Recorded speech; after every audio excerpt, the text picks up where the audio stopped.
Hi, it's Kit Allowitz with another Leadership Journey video. Today I'm checking in from the beautiful state of Utah, and today I'd like to describe, define, and invite you around the topic of a preeminent customer culture. Let me begin with the end in mind by way of an invitation. The invitation is this: if culture is part of the system, what are you doing to live and reinforce principles that build and sustain the culture that gets us to a win-win? In a series of interviews with Dr. Matthew Trzaskowski, we've set out to get Matt's perspective on what a preeminent customer culture really is. Here are some of the more favorable insights or excerpts from Matt's thinking on this topic. Number one, a preeminent customer culture puts the customer at the center of the organization. Number two, a customer's preeminent experience is the inevitable consequence of a preeminent customer culture. The culture of an organization drives the capacity to provide or not to provide a preeminent customer experience. A preeminent customer culture is the product of a fully integrated and institutionalized organization. Number three, a fully integrated and institutionalized organization operates under the shared assumptions, beliefs, values, and principles.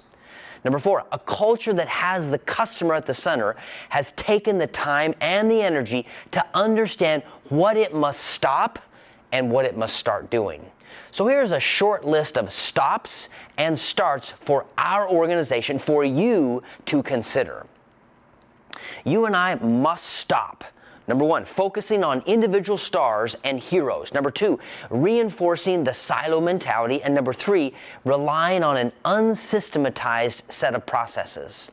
You and I must start doing at least three things. Number one, focusing on the collective effort. Number two, reinforcing cross-functional collaboration and hierarchical alignment.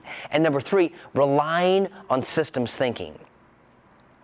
Now, consider there are also possibly at least three goals on our journey for a preeminent customer culture.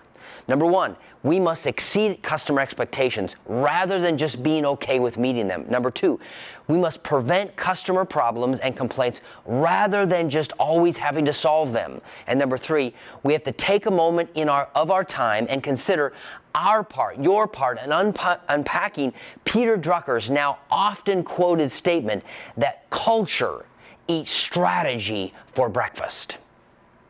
Peter Drucker's oft-quote statement, culture eats strategy for breakfast. This statement implies that culture of an organization drives the success or lack thereof rather than fully relying on the strategy. Now, I'd like you to think for a second, is this true for you? Peter Drucker pointed out the importance of the human factor in our organization. No matter how detailed and how solid our strategy is, if people executing don't nurture the appropriate culture, our strategies, our projects won't succeed.